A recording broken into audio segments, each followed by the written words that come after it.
Hey, everybody. Welcome to week 131. And yes, confession is good for the soul. And so I'm wearing my all black just for that very reason.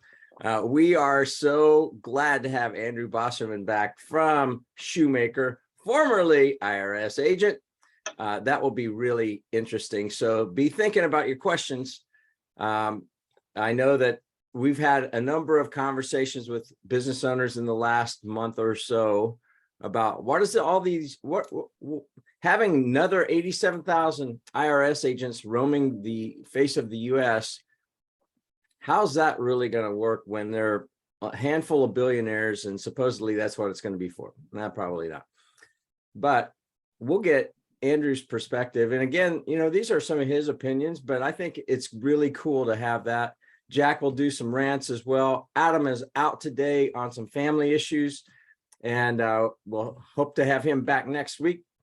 And just so you know, while you guys are coming on, if Papa Joe is on, I better enable the chat because I'm going to get my chops busted if I don't. So I'm going to do that right now, and everyone can participate on the chat. But if you have questions, hit us up in the Q&A, please. Again, Andrew Bosserman is going to be joining us from Shoemaker. And Jack Santinello, he and I were enjoying the Charlotte FC with some really bad refereeing, but we had a fun night last night. We even had more fun than you should have because I brought rocker wigs. and those are always fun. And maybe we'll show you a picture from that. So Jack, in the meantime, I think you have teed up some current events, hopefully not a dad joke. We'll save that for the end. Okay. Yes, Robert Mayetta, I would expect no less than for you to be the early bird getting the worm on the first question. So be thinking about this, Andrew. Identify some red flags that could inspire an audit. Okay, we will definitely do that. So be thinking about that, Andrew. And Jack, go ahead and take it away. Sure. So first of all, I think I've stopped sweating from wearing those wigs. Those were pretty hot, but they were pretty, I guess maybe it's more the jumping around up and down in the wigs that probably caused the perspiration. Secondly, I want to thank Andrew for joining in today. He is on parental leave, so is not required, or not that I would require him, but has kindly volunteered his time to and be away from his newborn for a little bit of time to spend with us. So very much appreciative of that. Two things that I want to share with you is I saw an article in the Charlotte Business Journal, the online version, and it caught my eye, which and the title is 3 Questions Employers Need to Ask Themselves About Quiet Quitting. And it is in asking these questions to yourself and to maybe your crew and your staff, it is, okay, do we need to make a change? So the first one is, are we really paying enough? And the first comment is, when wages have been steadily rising and companies are planning for the largest average raises in 15 years, what do you do with that information and inflation and everything else that's happening to all of us? So the second is, can employees see a future here? And we've seen a lot of employers, a lot of clients who have adopted and adapted to the change, in whether it is the hybrid model of working from home and working from the office, implementing technology, which we've talked about, and all of you know that I'm a nerd inside this body, and so I very much like technology and embracing technology, and I think it's important. I've seen the evolution in our firm as we embrace technology.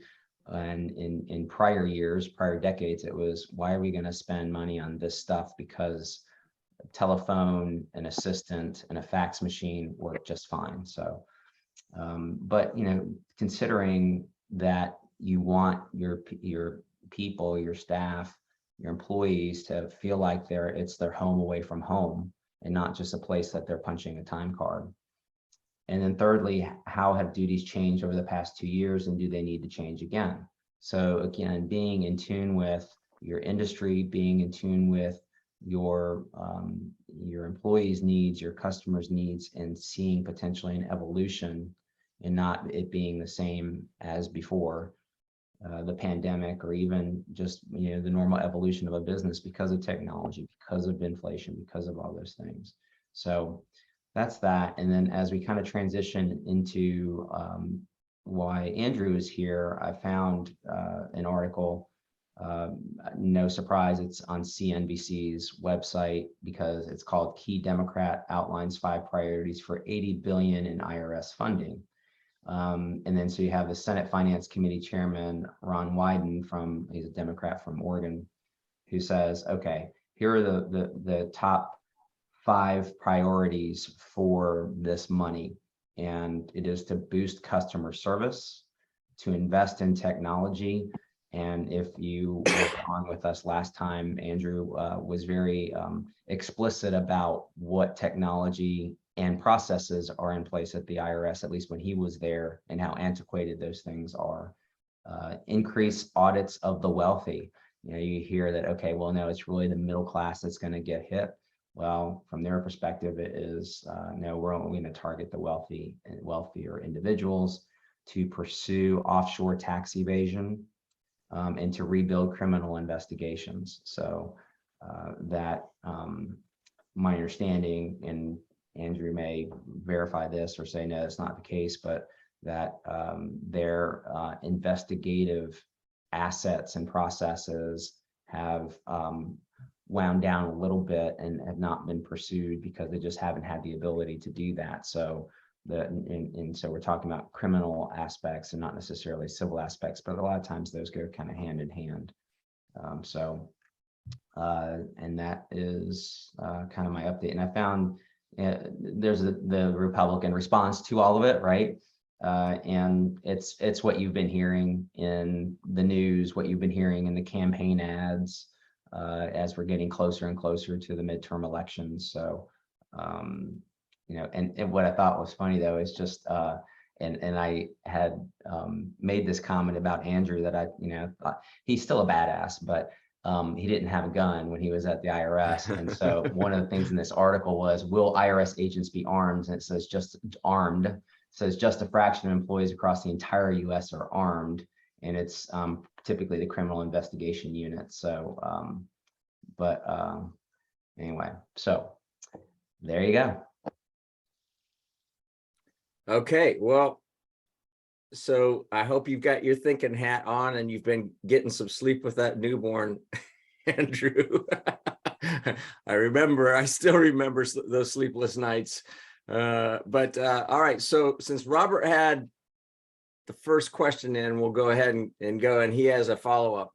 And then Andrew Tucker is also on too. So the first one is identify some red flags that may inspire an audit, and then what are auditors looking for to uncover in that audit? All right. Yes, so great question. And obviously, thanks again for having me on. I always enjoy talking about the IRS, taxes, and anything related. But, this is one of the top questions people always ask. What are red flags? How do I avoid an audit? Unfortunately, the IRS doesn't just publish a list of red flags. That make it easy for us. But I think what will help is first to talk a little bit again about how your tax return is selected for audit. So when you file your tax return with the IRS, either electronically or by paper, it gets processed into the IRS computer system.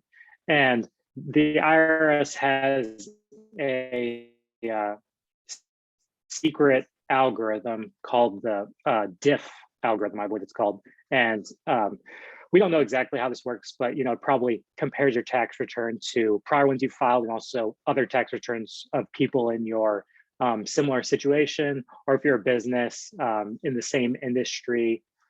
And then if it gets a high enough score, that means the IRS thinks that there's mistakes on your tax return, and then gets kicked out for audit. And an IRS agent actually reviews the tax return and kind of marks a few line items they think look suspicious or that is likely to contain mistakes. And then it goes to an agent in the field, which is what I was.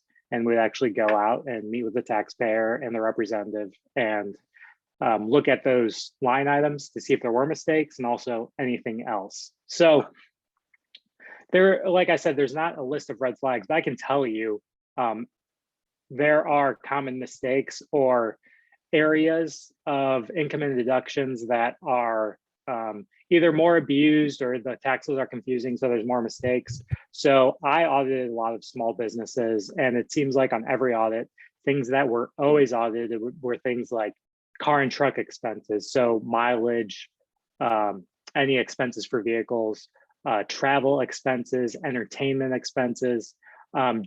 Mainly, those laws can be confusing around there when you deduct mileage or actual expenses, or can I deduct this entertainment or not, especially with the recent tax law changes. So those are areas I always saw.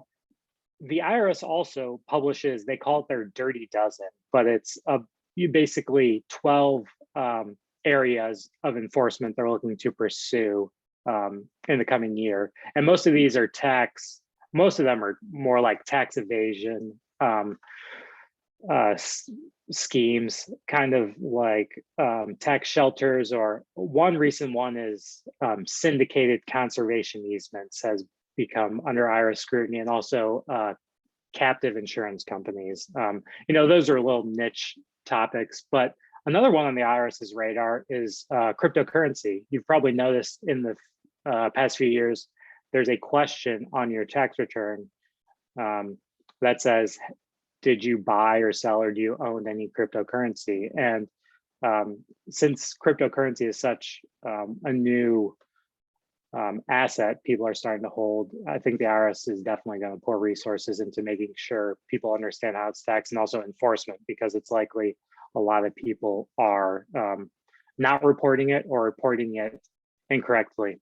But then going back to what auditors look to uncover in an audit. So one, they're looking at those areas of suspicion or potential mistake, but also income is always looked at to make sure taxpayers are reporting all of their taxable income. Because if you've seen statistics, they call it the tax gap, but the difference between income people report and then total income out there. And it's always much less what gets reported than total taxable income. So we'll definitely be looking for that. So that's just a few quick thoughts on red flags and what auditors typically look for during an audit.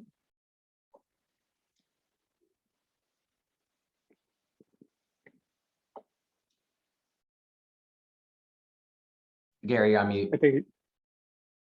Sorry. This is a comment from Andrew Tucker. Current customer service at the IRS is an absolute joke. Any improvement would be appreciated. And that you've heard that on Adam Boatsman's rants many times, because we spend hours on hours waiting for the IRS to pick up the phone. So, from that standpoint, that would be great. It'd be also interesting too, Andrew Bosserman, if you would talk a little bit about what antiquated systems and what you were really experiencing versus what people think may be going on out there.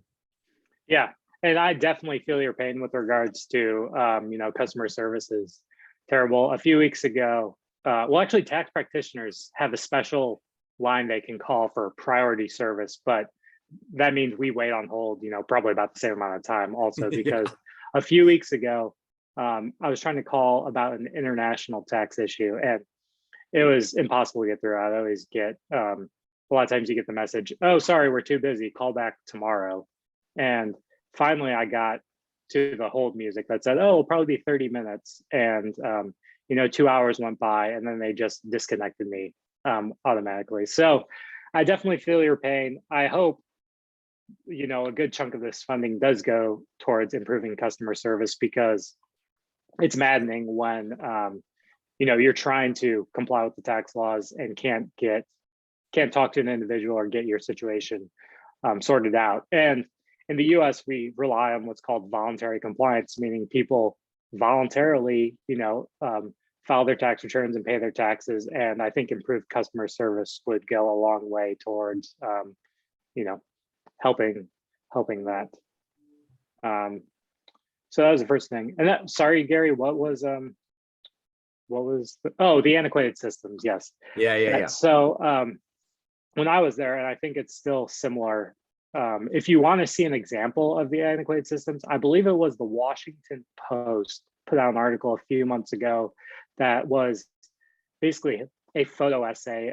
They went to either, I think, Austin, Texas or Ogden, Utah, one of the service centers there where all the paper gets processed, and took a bunch of pictures of the antiquated systems, how they're processing returns. And it's all paper pretty much. When I was there, the main IRS system, which all your data is stored in, is run on, I believe it's a coding language called COBOL, which is from, I don't know, the 50s or 60s.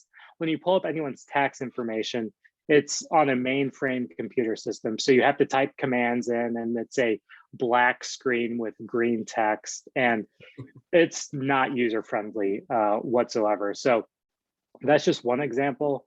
A lot of times it's wild, but we would be auditing someone's tax return and we would only have a transcript, meaning just key line items that were typed into the computer by whoever processed it. In order to get the actual tax return that was filed, I would often have to wait weeks or months for it to get mailed to me from wherever, in a massive warehouse it was stored by the IRS. So oftentimes it was easier to get it from the taxpayer. But the service centers are way backed up because pretty much everything has to be keyed into the IRS computers by hand. There's no like scan to text capabilities, or your tax return can't just be scanned into the computer. Generally, someone is reviewing it and typing it directly into the computer, which is extremely inefficient. And also in that article I just mentioned, it talked about some of the equipment they're using is from the 70s and 80s in order to like open envelopes or do a little bit of scanning, and they don't make replacement parts for it anymore. And basically the IRS just, they've been talking about it for years, about a modernization effort. And I hope a good chunk of this money will go towards it, because it's also maddening when you're trying to comply with the tax laws and you're owed a refund, but it takes weeks, months, maybe even years, because the IRS just can't process what you've sent them. So I highly recommend, if you're able to do anything electronically, do it electronically, because the paper backlog is extremely massive right now. And as an adjunct to that, I would suggest, even when you do something electronically, that if there is a print function that they say, do you want to print a copy of the submission? Please do, because things get lost in cyberspace, apparently. And I've had clients who have, the IRS says, in some cases it's been, we see that something was here at some point, but we don't see it anymore, so not our problem, kind of thing. And so and if there isn't a little print icon, then print, do a screenshot or something that shows, confirmed as being filed. And so just to have that and save it on your desktop or in the file of whatever you're filing in your computer system, or physically print out a copy of it and put it in a file. So speaking of that, before I forget, in 2 weeks, we're going to have Evan Taylor, former FBI cybercrimes guy, one of another good guy in Charlotte, mutual friend, but he's very, very good. And then he and another guy named Aaron Bach with Opkala, because this is October, which is cybercrimes month or awareness or something like that. So in 2 weeks, we're going to be doing that. So I think that'll be interesting.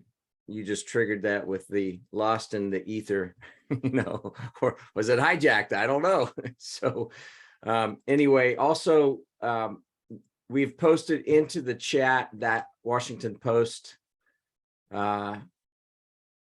article. So thank you, Jack, for doing that.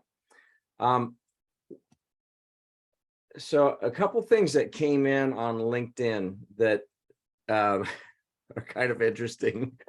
So I told them I would read their comments because neither one of them could be on here, but I said it'll be up on the BGW CPA YouTube channel. So one is a comment, which I think is interesting. Then we can all have a comment afterwards, but it said, it'll be interesting to hear Andrew's view on the 5 IRS agents accused by the DOJ of falsifying COVID relief loan applications to buy luxury cars, lavish items, and personal trips, preventing others with legitimate needs to access those. Corruption at its best.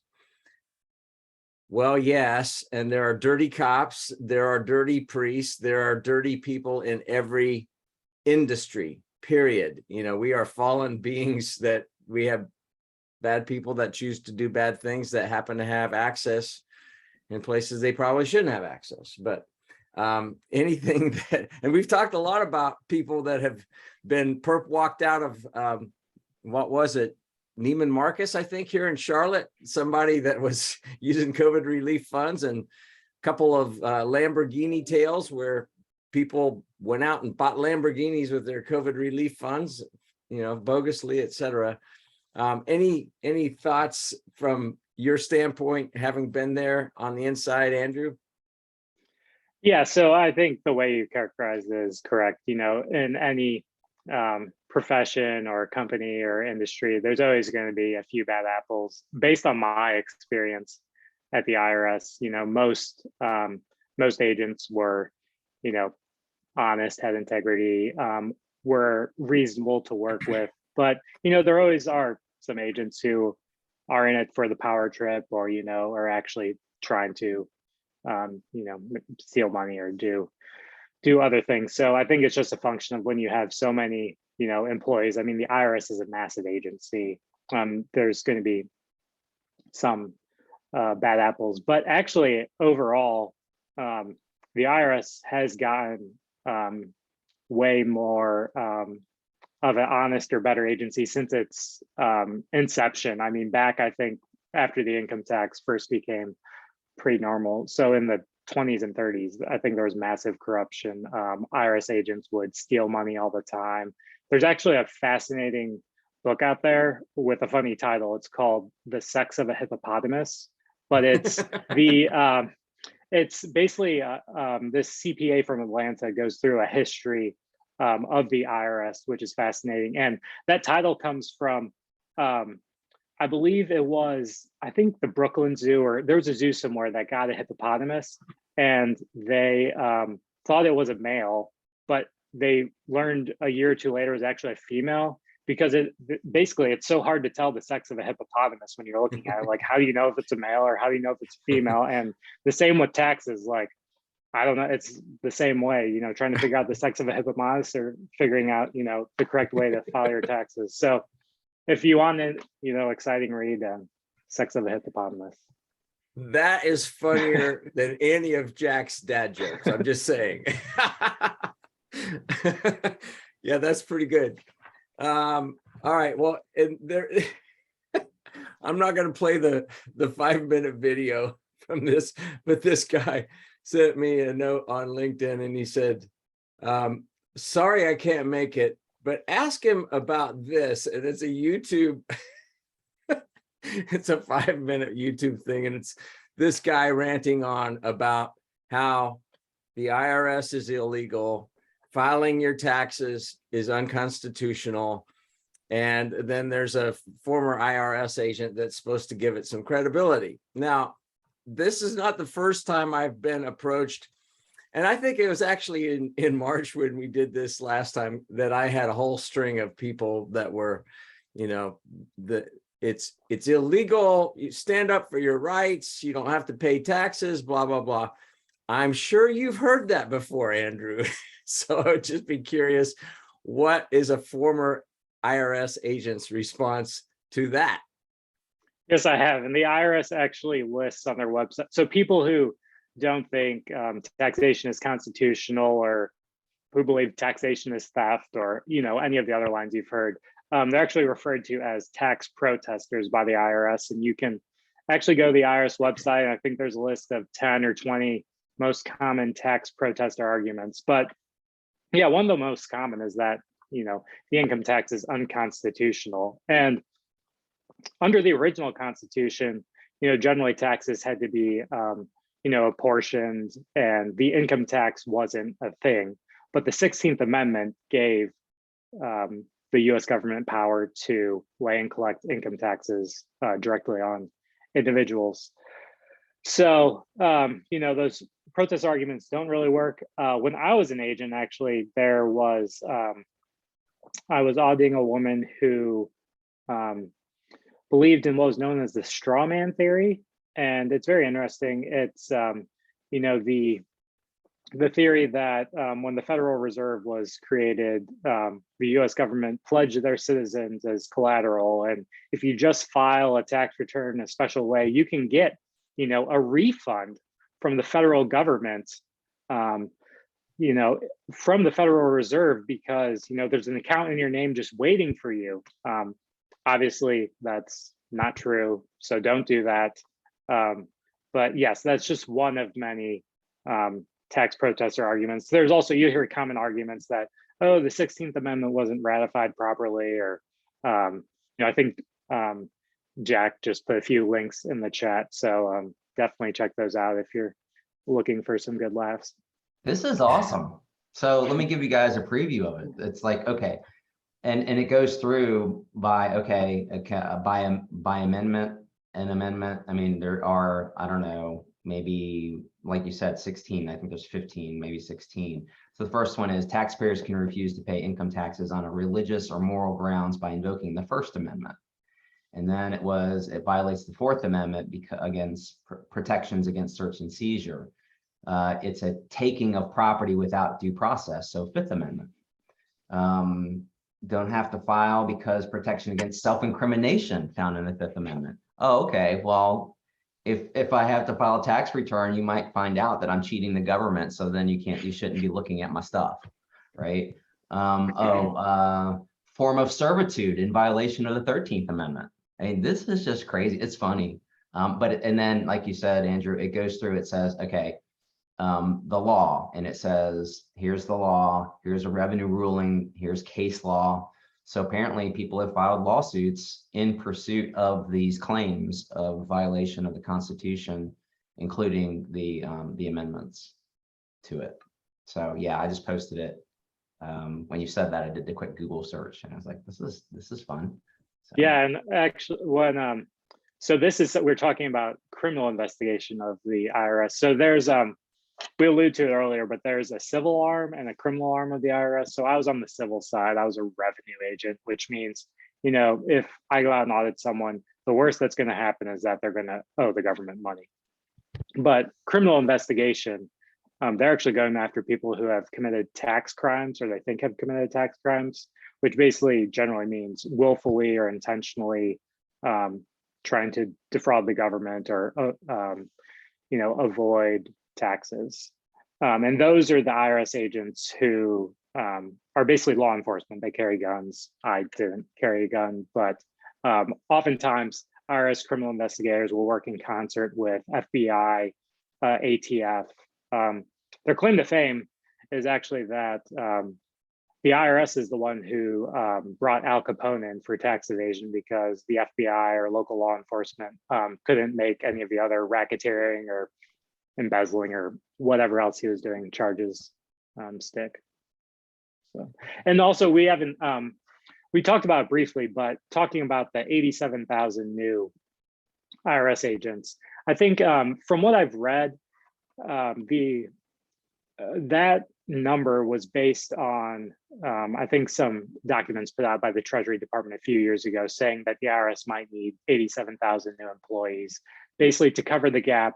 For about the last 10 years, the IRS has been way underfunded and has been on mostly a hiring freeze. So the amount of audits have drastically dropped. And also, like most businesses, and also just the general population today, the IRS workforce is, dramatically getting older, and they expect a lot of individuals to retire in the next 10 or 15 years. So the 87,000 number wasn't actually all IRS agents. It was a projection of all new employees they would needed. So that's, in enforcement, that's in just processing returns and other IRS capacities. So I don't think we'll see 87,000 new IRS agents. I think other estimates I've seen is maybe 10 to 20,000, and that's still a lot, but also, I mean, a lot of IRS agents have left over the years and they haven't been able to be replaced because the IRS hasn't had the budget. So it looks like they're probably just going to hire back to the baseline we were at 10 or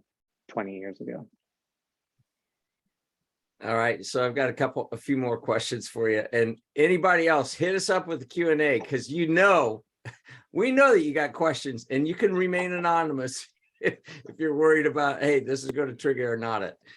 So I don't think the IRS is watching this, but in case they are, can you talk about scams versus how do you know if it's legitimate that it is in fact the IRS knocking on your door or sending you a piece of paper or an email or a text or a phone call that says the IRS? Can you give us some what to watch out for? This is legit, this is not legit. Yeah, so the IRS will always communicate with you via snail mail. So if you receive a call or a text or anything else from the IRS, definitely, disregard it, or, don't give them any personal information. Back when I was at the IRS, about 10 years ago, we actually used to contact taxpayers by phone, but they've stopped doing that just because of the amount of fraud out there and to give comfort to taxpayers. So you'll almost always receive something in the mail first, telling you to call to set an appointment if you're being audited. That's how it generally works. What you can also do, say you're suspicious of a letter, or say you receive a call and you take down the person's information but want to verify they're at the IRS. You can always call the main IRS number and verify that someone's an IRS employee, or they can always pull up your account to see if this correspondence was legitimate. So don't call the number that's on the letter you received, because that's an easy way for scammers to get you. Go out and Google and call the main IRS number, go to irs.gov, and go there. And also, a lot of times you can also register on the IRS website to see transcripts of your tax returns and other information. I don't think they're sending audit notices like that, but you can always get basic tax information that way as well on irs.gov. All right, that's helpful. Now, I also know a local business owner that went into business, is in the marketing world, and because it was a service, and there've been a lot of changes in taxability on service. There at one point, none of that stuff was taxed, and then other things got taxed. So if it's a printed piece or whatever, and now going into email and electronic, digital marketing, that kind of stuff, there are other tax rules that keep changing, right? So this guy, I mean, he's an honest guy, like wants to do it by the book, but some IRS agents showed up at his place and demanded an audit, like right then and there. First of all, how frequent does that happen? And then how do you know that somebody's legit versus an impersonation, of an IRS agent? Yeah, so that situation you described sounds, extremely unlikely. If that were to happen, that would be IRS criminal investigation coming to your door, and they would have to have, like a search warrant or a subpoena, or some legal right to enter your property. The IRS just can't show up and demand access to your records, on the spot. They'll always, generally send you a letter or talk to you in advance about it. But there is that exception for criminal investigation. And during the course of an audit, the IRS has the right to request and look at, the documents supporting your tax return. And oftentimes, if you're unwilling to give them up, the IRS has other means. Like when I was a IRS agent, we would, summons bank records from the individual's banks all the time. So generally it's best to comply with a legitimate request from the IRS, but it's also important to definitely work with your tax professional, whether it's a CPA or attorney, because half the battle and what's very important to making an audit go smoothly is preparing and presenting the information the IRS requests in a proper manner. I know when I was an IRS agent, I would look, say less, if I had to do less work, if everything was so nicely, neatly organized and everything, reconciled to the tax return, and you can have more confidence in the tax return and the financial statements and everything. Whereas I had cases where the taxpayer would just show up with like a box of receipts and then be like, okay, here's all my records. So definitely, get your tax professional involved, because the earlier on you can, get out on a good foot with the IRS during an audit, it definitely makes the process run smoother and probably will make the audit go quicker, because the agent, won't be suspicious or think that, oh, they must, there must be some mistakes on this tax return. Got a good question that just came in, and here's the scenario. And the question, a couple questions in this one, but how do we get someone from the IRS to actually look at our issue? So here's the scenario. We've sent copies of the check, we paid them front and back, and almost a year later, they continue to add interest to the amount and no one will contact us. I know this is specific, but in general, how does a taxpayer get the IRS to respond to them? That's a great one. Yeah, so in this situation, probably your best bet would be, there's a branch of the IRS called TAS, which stands for Taxpayer Advocate Service. And it's funded by the IRS, but it's pro-taxpayer, meaning if you're having trouble with the IRS, you go to this arm of the IRS and they'll plead your case for you. They'll get someone in contact with you. They're kind of like the IRS watchdog, so to say. And I know we've done this at Shoemaker, actually, on a recent case where we just haven't been able to get anyone from the IRS. And I know we're currently working with TAS to get someone to actually look at the issue. So that's how I would start off, is using that taxpayer advocate service, and it's free to use. It's funded by the IRS, and it's not always just for issues like this, getting someone to respond. If you think you had a bad experience with an IRS agent, there's also a procedure called audit reconsideration, where you can contact TAS. And I actually did one of these when I was an IRS agent, and they have another agent look over what the previous agent did just to verify that, okay, this looks like the audit was performed correctly and nothing was missed. So it's definitely a great service a lot of people don't know about. So that'd be the first thing I look into. And obviously, if you have a tax professional, they might be able to help you as well, or call the priority line, or because a lot of times we're more, we deal with the IRS a lot, so we know how to get around certain issues. Andrew, what are best practices for how long you should hold documents and supporting documents for returns? Yeah, so the first thing you go over is that the statute of limitations on a tax return is 3 years. It's generally 3 years from the later of the date the return was due or it was filed. So for example, for your 2021 tax return, the normal filing deadline was April 15th, or it may have been April 18th, or we'll just pretend it was April 15th, 2022. So the IRS has, if you timely filed your return, the IRS has 3 years from April 15th, 2022, which would be April 15th, 2025, to audit your 2021 tax return. But if you say filed your return late, or you filed it under an extension, then it would be 3 years from that date. And the reason I say generally is that there are some exceptions for substantial understatement, meaning you, underreported your income significantly, then that can increase the statute of limitations to 5 years. And fraud, Sometimes it's pushed out to 7 years. And if you never file a return, the statute of limitations never starts running. So definitely make sure you file your tax return, because if you don't, then the IRS could come after you for every year they haven't filed one.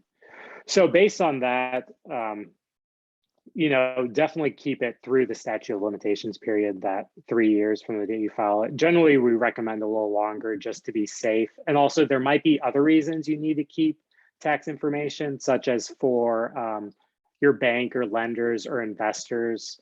They might need to look at those documents. The other thing is there are certain documents you'll want to keep forever. So I would always keep a copy of your tax returns that you're filed.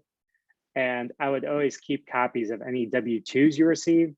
And the W-2s you received is that's for Social Security, because it shows how much Social Security tax you paid. Actually, one of my managers at the IRS, her husband was being underpaid Social Security because the Social Security Administration just didn't have the correct amount of taxes he paid over the years. So keep your W-2s just in case that issue happened to you, and you can show the Social Security Administration all the taxes you've paid in. And the other thing to keep in mind on keeping documents is that just because you filed your tax return, there might be certain documents you need to keep longer. So for example, if I bought some stock, or I bought my home in this year, but I don't sell it for 10 or 20 years, you're going to need to keep those receipts or documentations proving, say, like the basis of assets purchased, or things like that might show up on a future return. So yeah, the statute of limitations is a good guide, but there are certain things you'll need to keep for longer periods of time. And That's also really now with cloud storage and everything, it's easy to keep a lot of scan and save and keep a lot of documents. You don't need to have a large filing cabinet overflowing. The IRS accepts photocopies and scanned documents, receipts, the same as they would the original document.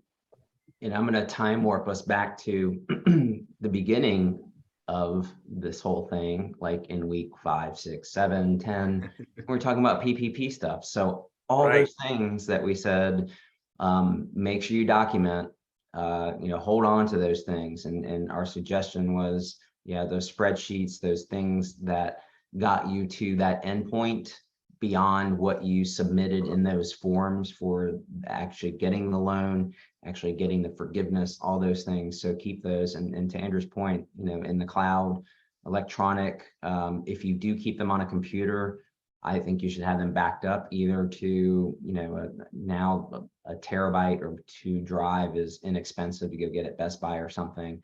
And you just have a backup of that. For just personally for us, for certain files, I have a drive in our safe deposit box at the bank. So not only financial documents, but photographs, digital photographs and those kind of things. I just dump them in there so they're out of my house. They're also on the cloud. So it's pretty much redundant, a lot of redundancy in backups. But so yes. It also, you mentioned, go ahead. Sorry, you mentioned PPP, and that also made me think of another potential area of IRS enforcement. Recently, we've been seeing a lot of things with the employee retention credit. So another one of these COVID credits where if you paid wages in 2020 or 2021, and you had a certain decline in gross receipts, or were there's an R test for that COVID had more than a nominal impact on your business, that you're eligible for this credit, which is a % of the wages you paid to employees. But we at Shoemaker, we've been seeing a lot of sort of shady consulting firms popping up and basically contacting businesses saying, oh, you definitely qualify for this credit. We'll, create this report, and you're entitled to tens of thousands or maybe even $1 million in this employee retention credit. So just based on all that's going on, I think the IRS is going to look at these claims pretty closely. just because there seems to be a lot of, I don't know if it's fraud, but at least misinformation, or these consulting firms out there that are telling people they qualify and probably aren't going to be around in 2 or 3 years when you actually get audited. And it's a shame to see that. But if you've been approached by one of these firms or wondering if you qualify for the ERC, definitely reach out to your CPA or attorney, because we could advise you more closely. And you might not. What's likely is that these firms are telling pretty much everyone they qualify, when in fact not everyone is going to qualify. It's meant for people who are actually significantly affected by COVID. That's exactly where I was going to go. Because perfect. Yeah, that's exactly where I was going to go. And if you've been on these webinars for the past 131 weeks, you know that we've hammered that a lot, especially when ERC came out. We had clients, one in particular, that legitimately got a couple $1 million back, and they were definitely impacted. They were in the center of the bullseye, but the group that contacted them said, "Oh, and by the way, your CPA firm qualifies." No, we don't. And so we're like, and they thought that they had negotiated a really good rate for the amount that they had. Typically, it's about 15% of the take is what these firms, these pop-up shops take. And I say pop-up shops, some of them are legitimate, and I think a whole bunch of them are not. But they're pop-ups because this program's got a finite window that it's going to last, and then they're going to be gone. And we said, hey, we don't want to be doing that. We burned our people out kind of on the PPP help. So we partnered with a group called ERC Today here in Charlotte, and we like them because they're conservative. The guy that runs it was a client of ours, and he was conservative. And we, kind of bulletproofed their thinking on what's in the sweet spot, what's not. And while we are known for being more aggressive than most CPAs, obviously within the legal and ethical limits, but we feel like you need to know the risks and rewards of all these things that are within the tax code. And a lot of CPAs will self-select into the most conservative of all those things. But we feel like, hey, you're an adult, we're going to give you the risks and rewards. But in this case in particular, we are going way conservative and saying no, because we're going to have to defend you. And, any of our tax strategies, we will only recommend because we know we'll have to defend, and we've got a pretty good track record based on that. But on this one, make sure that if you haven't already applied, you probably either don't qualify or you just haven't been paying attention. But if you think and you wonder if you do, feel free to reach out to us, and we'll pass you along to ERC Today, and they will let you know very quickly you're in the zone or you're not. But to your point, they're going to be gone. And I think the statute of limitations got extended to 5 years on this one, if I'm not mistaken. Is that correct, Andrew, on ERC Today? I haven't heard that, but that doesn't mean that's not the case. That could be. Generally, it's 3 years, but they could, Congress could extend it if they wanted to. So that's what I had heard. I think Adam heard that too, but again, better be safe than sorry. One other question for you: extensions versus filing on time. Any difference in audit? I don't think there is, at least based on my experience. The IRS is always auditing a year or two behind where the current tax year. So at least when I was an IRS agent, we wouldn't look at anything differently, whether it was on extension or timely filed. So, I mean, that's not to say there couldn't be something in the IRS algorithm saying something about extension or not, but so many taxpayers file an extension. I don't think it's really something you need to worry about whether, an extension creates a red flag. It probably doesn't. Okay. Here's a scenario that's interesting. No names will be used, but there's a situation where an elderly person was sitting on some real estate. They were living on Social Security. They were not doing well. And they sold a piece of property for a lot of money, millions of dollars. The problem is they hadn't filed tax returns for a few years because they were living in poverty level. And now all of a sudden they're worried, because they're going to have a big tax bill with millions of dollars of real estate sales. What would you recommend somebody that has a few years that they hadn't filed, they've got this big windfall? What would you recommend?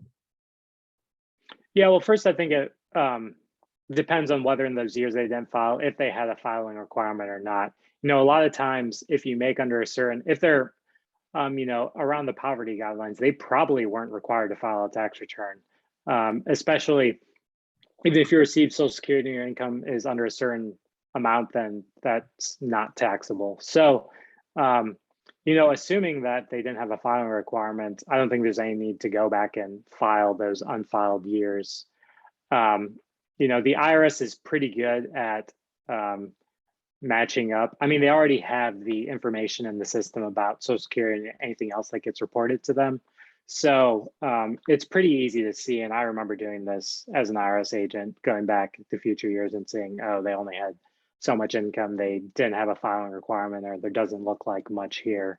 So yeah, I mean, I think they're probably fine just to file the year which they have lots of income, and as long as they didn't have a filing requirement, I don't think there's any need to go back and file, and the IRS probably isn't gonna be suspicious. Okay, cool. So talk to us about, why would somebody call you once you're done with paternity leave and James is going to be missing his daddy, but you're back in the office? Like, what are the kind of things that somebody should be calling you for? Yeah, so there's a few different things. So one, IRS audits. Like I said, I've worked for the IRS and I'm also a CPA, so I've both audited people, defended them. I'm very familiar with tax accounting and tax returns. So definitely IRS audit defense. If you're in that situation, you definitely reach out. Tax planning, some of that, the problem with some CPAs and is that they're more tax preparers rather than forward-thinking strategizers. So you really want to find a CPA who is looking ahead and you're planning about how to minimize taxes or running projections. So find a CPA who does that, or if not, we can also help you with that. The other reason why you'd want to talk to a tax attorney like myself is, if there were any criminal issues or anything like that, because this is a common misconception, but generally there's no sort of privilege between your communications with the CPA, with you and your CPA, but there is attorney-client privilege with an attorney. So if you've done something you think the IRS might come after you for, you probably want to talk to us rather than a CPA. And we also do a lot of, it's important to also talk to a good tax attorney when you're, say, starting a business or making a big change. A lot of times the way you set things up can have ramifications down the road for how you'll eventually sell the business or bring in new partners or investments. And it's always good to talk with both your CPA and your attorney before you do that to make sure you have the best tax and legal structure. Yeah, that's really good.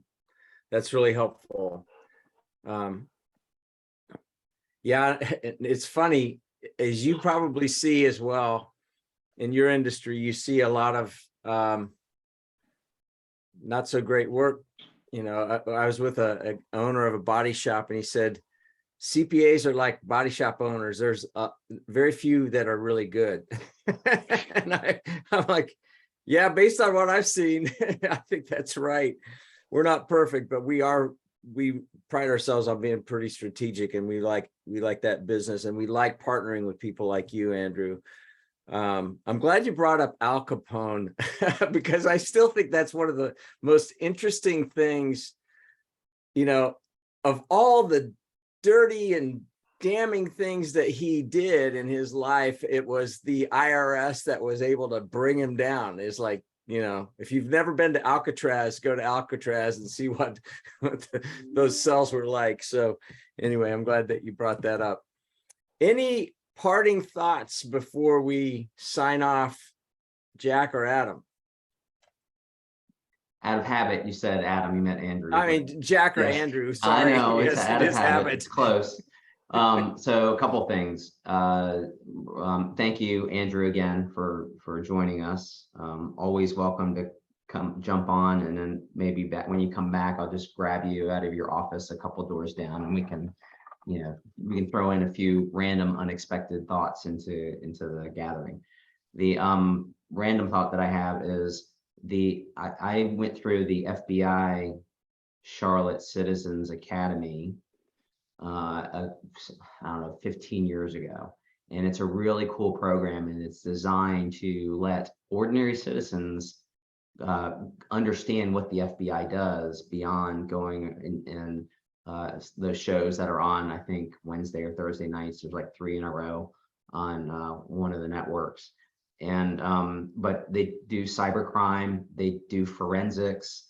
What is really cool, and I don't know if they still do this anymore, but go out to CMPD's training facility, and they had their SWAT team do a demonstration. They blew up a bomb in the distance. They had a simulation for us, and we got to shoot guns, which was really cool. And Charlotte is one of the field offices that has a Tommy gun, and they let us shoot the Tommy gun. Oh, cool.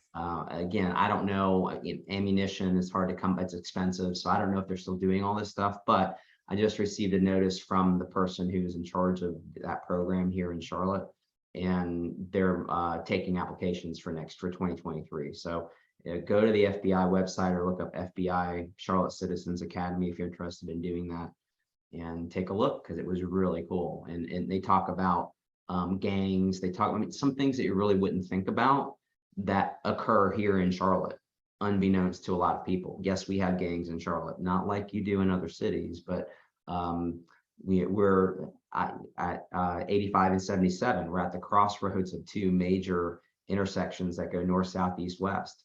And 95 isn't too far away from us, right? So all those things. So it's very cool to go through that program. Yeah, that sounds interesting.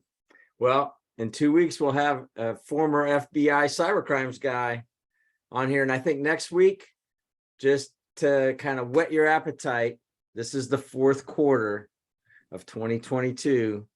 So we're going to be talking about finishing the quarter and finishing the year strong. All right.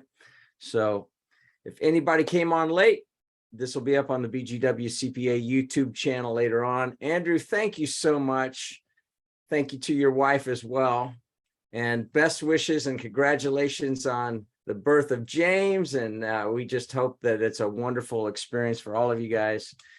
Parenthood is a blessing. So thank you, everybody, for joining us. We appreciate you being on here for 131 weeks, 132 next week.